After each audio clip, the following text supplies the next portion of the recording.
Here is the story of Moses and God's chosen people. The Nile Delta shimmered under the early morning sun. Green reeds bent in the humid breeze, and date palms lined the river banks like silent guardians. But beneath the beauty of Egypt, fear lived in every Hebrew home. Pharaoh had spoken a ruthless decree: every Hebrew baby boy must die. In a small dwelling near the river, a mother clutched her newborn son. Jochebed's deep brown hands trembled as distant soldiers' armor clinked along the road. Her husband Amram peered through the doorway. "They are searching house to house," he whispered. "We cannot hide him much longer." Tears streamed down Jochebed's face. "If we keep him, they will kill him. If we release him, perhaps the Almighty will guide him." She wrapped the baby in soft wool and placed him into a carefully woven papyrus basket painted with red ochre patterns. At the water's edge, she knelt, kissed his forehead, and lowered him into the Nile. "May the Almighty guard you, my son." The basket drifted into the reeds. Watching from the riverbank was Miriam, his sister, only 12 years old but fierce with love. She followed the basket quietly, keeping distance, never letting it out of sight. The current carried the child toward the royal landing.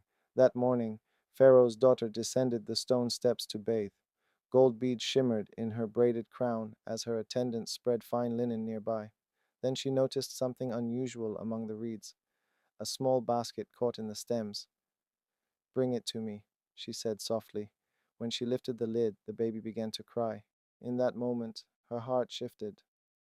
"This is one of the Hebrew children," an attendant whispered cautiously. Pharaoh's daughter paused. The decree of her father echoed in memory, yet the child's tiny fingers wrapped around hers. "No," she said firmly. "This child is mine." Miriam stepped forward with bold courage. "My lady, shall I find a Hebrew woman to nurse the child for you?" The princess agreed. And so, in a twist only heaven could design, Jochebed was paid to nurse her own son. The child was named Moses, drawn out of water. Years passed within palace walls of carved stone and painted halls. Moses grew strong and wise. He learned the language of kings, the discipline of warriors, and the strategies of empire. Yet somewhere beneath royal robes, another identity stirred. When he walked beyond palace gates, he saw his people, Hebrews bent under crushing loads, backs scarred by whips, eyes hollow from exhaustion.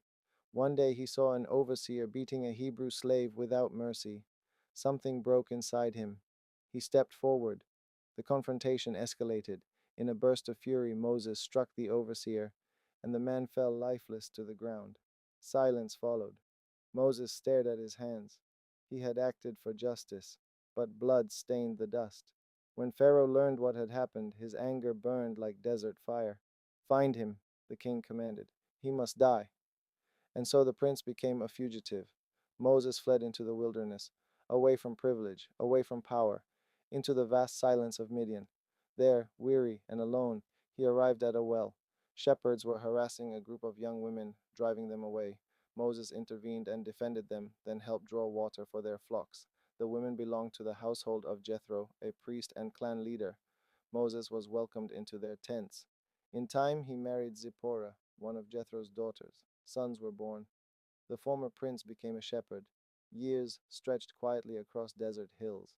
Then, one ordinary day near Mount Horeb, Moses saw something extraordinary. A bush was burning, yet it was not consumed. The flame shimmered gold and green, but the branches remained whole. Drawn closer, Moses heard his name. "Moses, Moses." His breath caught. "Here I am." "Remove your sandals," the voice commanded, "for you stand on holy ground." The Almighty declared that he had seen the suffering of the Hebrews and had come to deliver them. "I will send you to Pharaoh," the voice said. "You will bring my people out of Egypt." Moses' heart pounded. "Who am I that I should go to Pharaoh? I am slow of speech." "I will be with you," came the reply. And so the shepherd turned back toward Egypt. Aaron, his brother, met him along the journey. Together they gathered the Hebrew elders. Hope flickered like a long-forgotten ember. Then they stood before Pharaoh.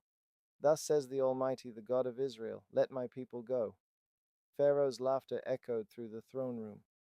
"Who is this God that I should obey him?" he scoffed.